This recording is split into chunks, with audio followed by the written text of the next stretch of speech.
So দেখো, আমি একটা ব্ল্যাক লিনেন শাড়ি আজকে আমি এরকম একটা স্টেটের কি কালার না যদি জানো আমাকে একটু বলো। এই কালারটা নিয়ে আমি খুব কনফিউজড যে এটাকে কি কালার বলে। আমি ঠিক জানি না এটাকে কি কালার বলে। একটু কি বলবো যে একটু অ্যাশ অ্যাশ টাইপের এরকম। তো যাই হোক, গার্লিটের উপর শুধু শাড়ি খুব কমন। আমি এর আগে বহুবার পরে এসেছি, তোমরাও দেখেছো। তাহলে কমন জিনিস নিয়ে কেন এলাম রে ভাই? না, আজকে দেখাবো নতুন কিছু। Hey guys, good evening and welcome to my channel tips up. কেমন আছো তোমরা সবাই? আশা করছি সবাই ভালো আছো, আর তোমাদের ভালোবাসায় আমিও ভালো আছি। সো আজকে হচ্ছে পুজোর শুরু। আজকে থেকে মানে অনেক আগে থেকেই শুরু হয়ে গেছে। যারা আমরা ওই প্রথমা দ্বিতীয়া এগুলো এনজয় করি না, তো তাদের কাছে মোটামুটি অফিসিয়ালি পুজো আজকে থেকে শুরু। সবাই এনজয় করো, ভালো থাকো, আর সুস্থ মানসিকতায় পুজোটা এনজয় করো অবশ্যই করি। তো দেখো, আমি যে এরকম একটা গার্লেটের শাড়িটা পরেছি, তো এটার উপর কিন্তু আমি অবভিয়াসলি পরবো না, পরবো নতুন কিছু। তো দেখো, ব্রালেটের উপর শাড়ি তো আমরা অনেকেই দেখেছি, অনেকেই পরেছি। আজকে এরকম একটা সিডলেস জ্যাকেট দিয়ে পরবো নতুন কিছু টুইস্ট। তো ওয়েট করো।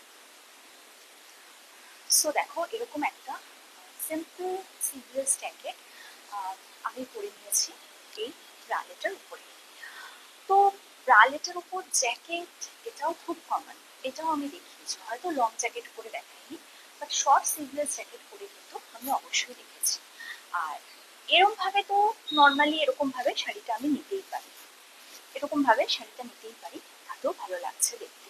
হ্যাঁ, অবশ্যই যারা খোলামেলা ভাবে সাজতে পছন্দ করি তারাই।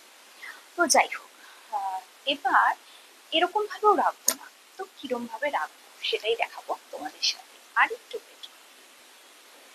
সো দেখো, এখানে আমি পুরো আঁচলটাকে এরকম রাউন্ড করে নিলাম, নিয়ে এই পোর্শনটা এরকম ড্র্যাপ করে নিতে পারো।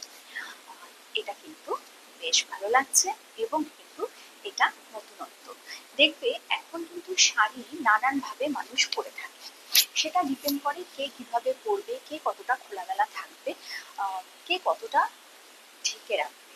সবটাই ডিপেন্ড করে তার ব্যক্তিগত রুচি, ব্যক্তিগত পছন্দের উপরে, তাই তো? একজনের পছন্দ আরেকজনের অপছন্দ অবশ্যই হতে পারে, কিন্তু তার মানে এই নয় সেটা শালীনতা নয়। তো যাই হোক, এই যে আমি পরলাম এরকম ভাবে শাড়িটা, তো আমি কিন্তু আঁচলটাকে এরকম ভাবে ট্র্যাপ করে নিলাম। এবার আমি কিন্তু চাইলে এটার বাটনটা আটকে নিতেই পারি। আমি চাইলে এই যে বাটনটা আছে এটা আমি এরকম ভাবে আটকাতে পারি, বাট যদি না চাই নাও আটকাতে পারি। কিন্তু আমি একবার আটকে ট্রাই করে দেখি কিরকম লাগছে। এখানে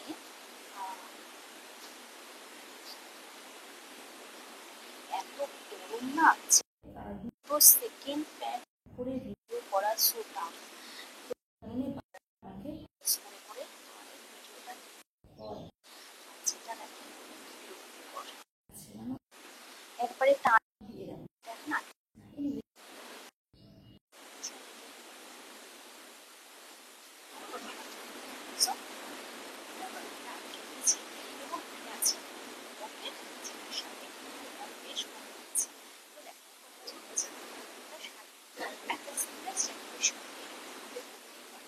আর যদি করে হচ্ছে না গালেটের উপর পড়তে ভালো লাগছে না, গালেট পড়তে একটু সমস্যা হচ্ছে, তো সেক্ষেত্রে যে সমস্যা না হলে অন্য রোগ যদি রোগের একটা সমস্যা কারণ অবশ্যই হচ্ছে। সো এখন যেরকমভাবে আমি শাড়িটা পরেছি, এবং এখানে কিন্তু আঁচলটাকে আমি একদম মানে আলিঙ্গন করে রেখেছি, আঁচলটা কিন্তু একদম সমান থাকবে না। সো শাড়িটা ভালো করে ব্যাস কিন্তু অবশ্যই সুন্দর হচ্ছে, দেখা যাচ্ছে। তো সেটা আমি পুরো ঢেকে ঢেকে দিতে পারো, একদম জড়িয়ে সামনে সেটা তোমাদের চয়েস, বাট আমার মনে হচ্ছে এরকম ভাবে থাকলে ভালো লাগছে। কেমন লাগবে আজকে